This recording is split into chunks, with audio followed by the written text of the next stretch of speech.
Olá, estamos de volta com mais um programa do canal História Atual. Hoje nós iremos falar sobre o que leva à intolerância religiosa, como a intolerância afeta a sociedade e de que maneira podemos combatê-la.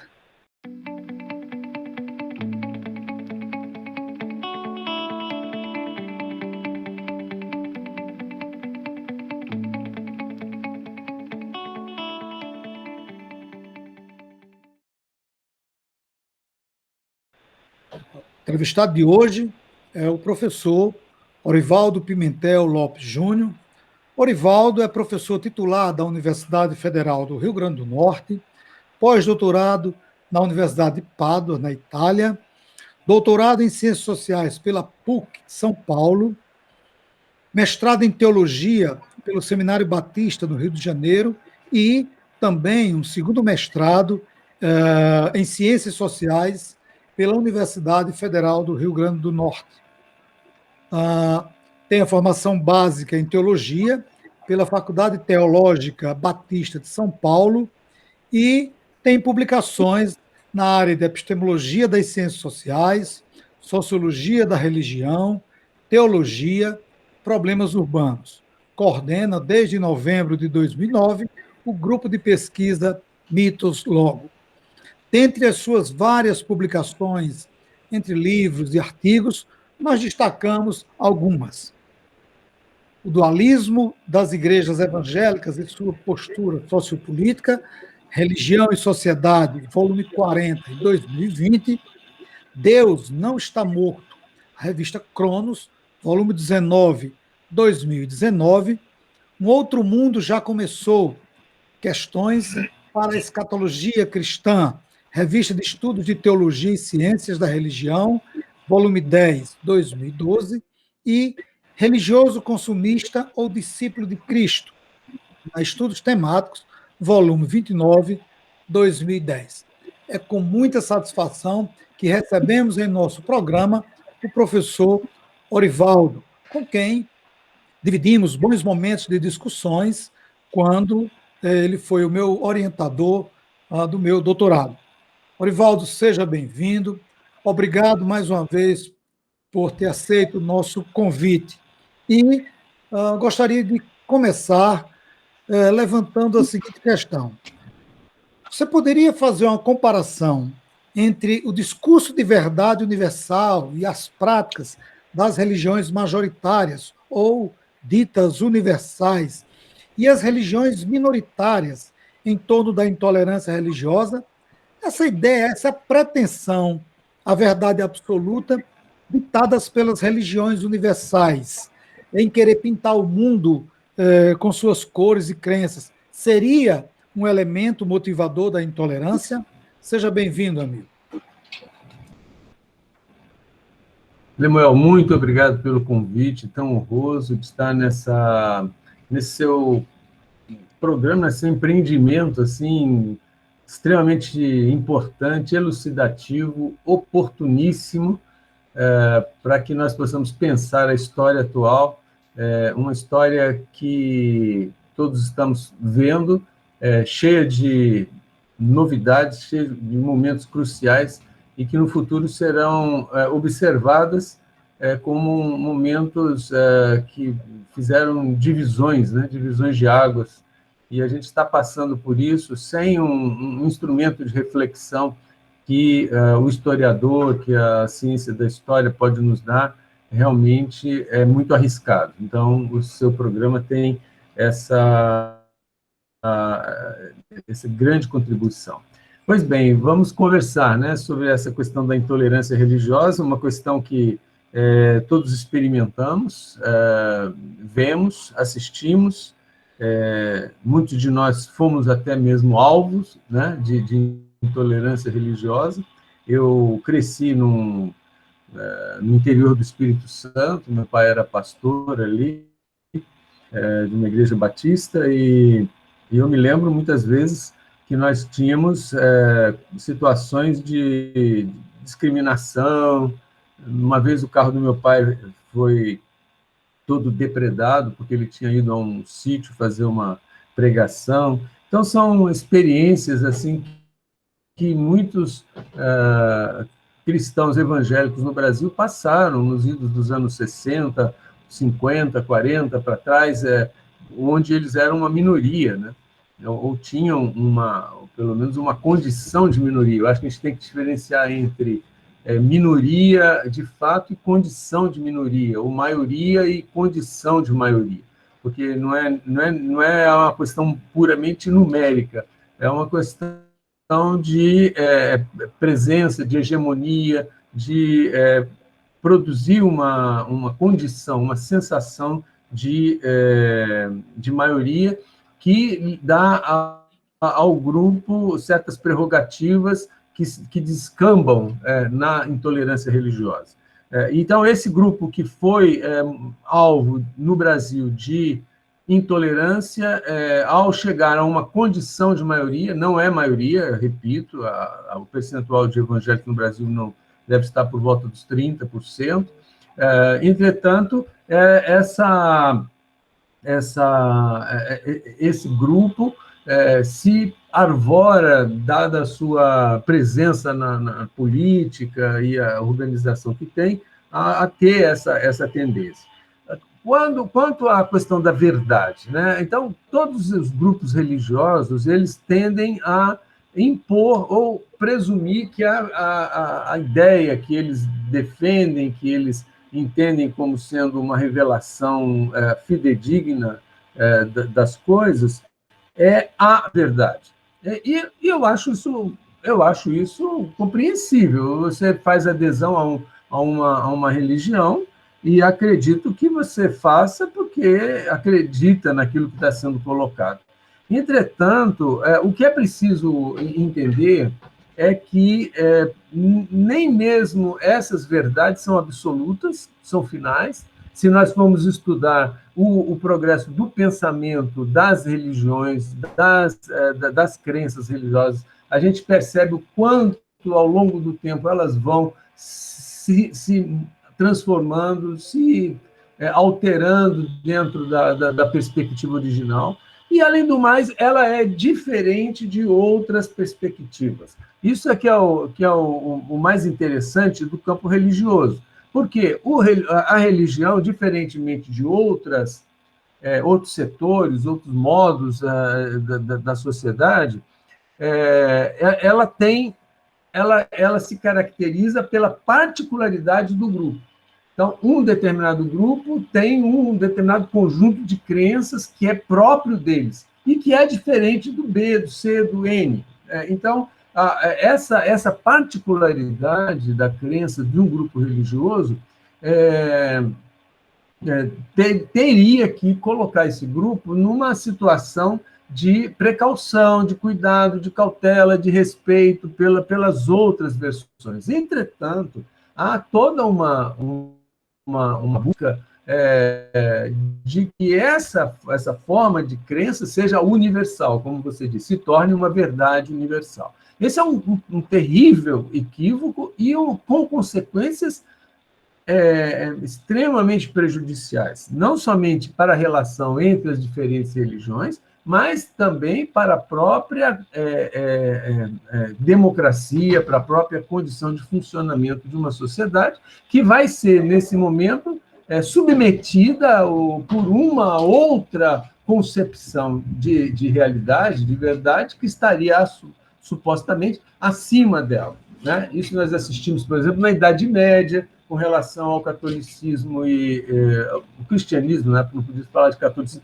do cristianismo em relação aos estados, às políticas locais e todos os resultados que aí tiveram por trás. Então, fechando a sua pergunta, verdade universal no que tange a religião, cada um pensar que a sua verdade é uma verdade universal, ela sabe, cada religião sabe, que é privada daquela crença, a qual ela abraça, né?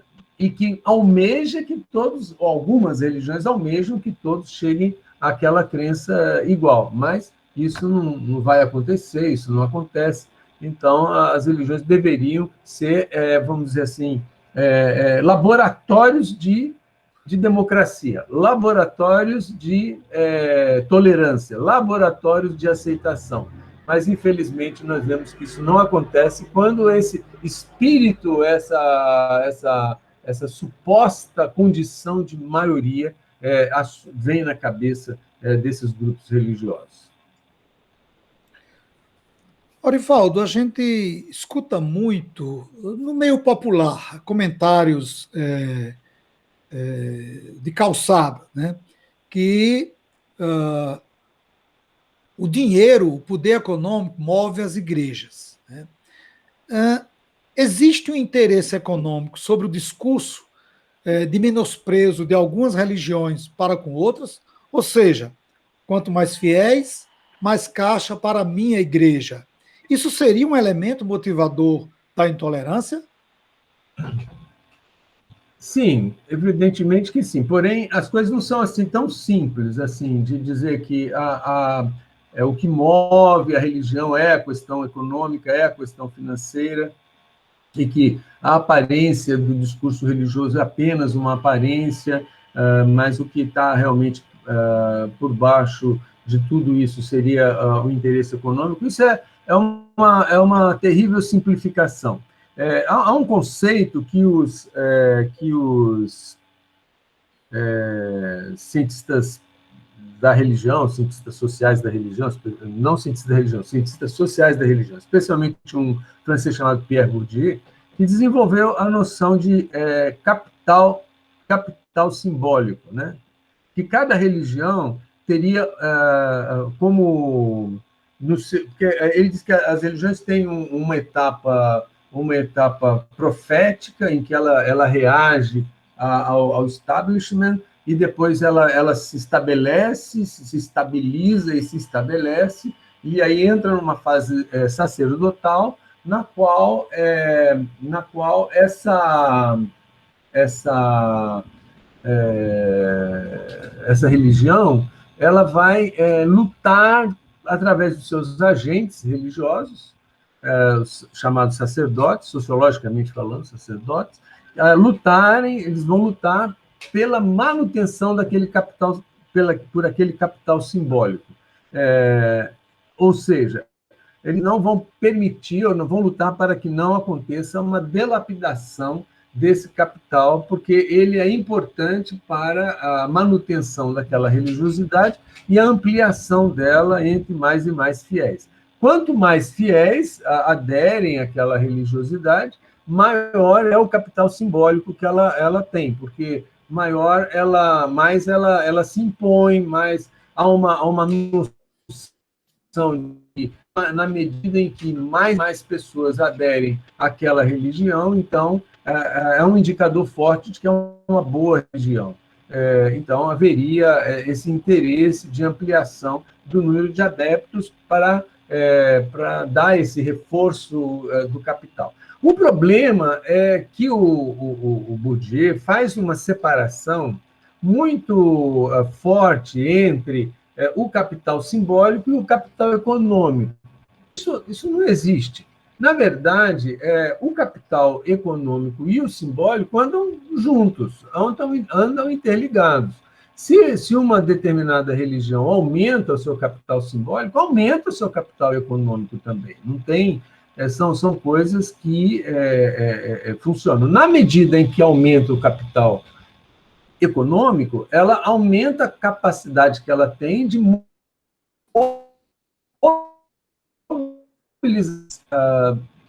obreiros, missionários, pastores, freiras, frades, bem, enfim, todos os agentes religiosos agora vão ter condições de atuar dando a essa religião o seu trabalho com grande quantidade de tempo para a ampliação dessa religião, porque ela dispõe de um capital que se multiplica através dos seus agentes.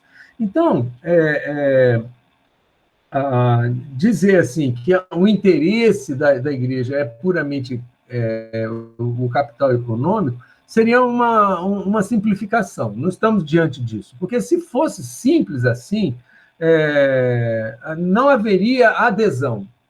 por parte das pessoas. Elas perceberiam a fraude com certa rapidez, né, daquilo ali. As pessoas, os agentes envolvidos, eles de fato colocam o seu coração naquilo ali.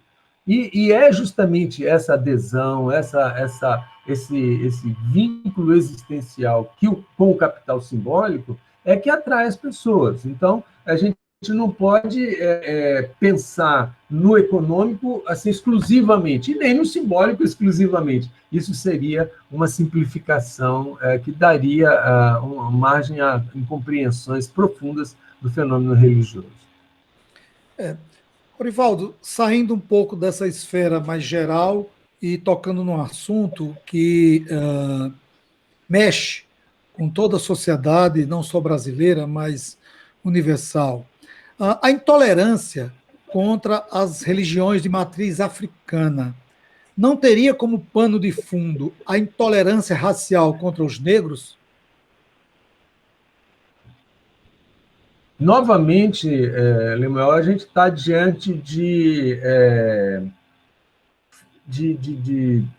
quebras, né? Vamos dizer assim, de disjunções e distinções fortes entre aspectos da realidade.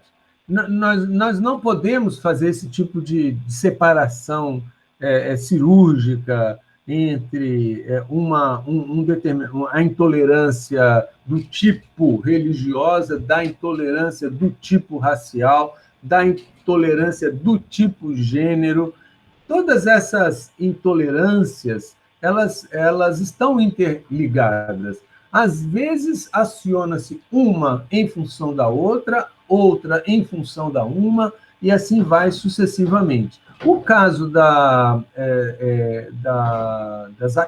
atitude típica da sociedade brasileira frente às religiões de matriz africana é um exemplo perfeito de como que essas diferentes intolerâncias estão interligadas, estão conectadas, né?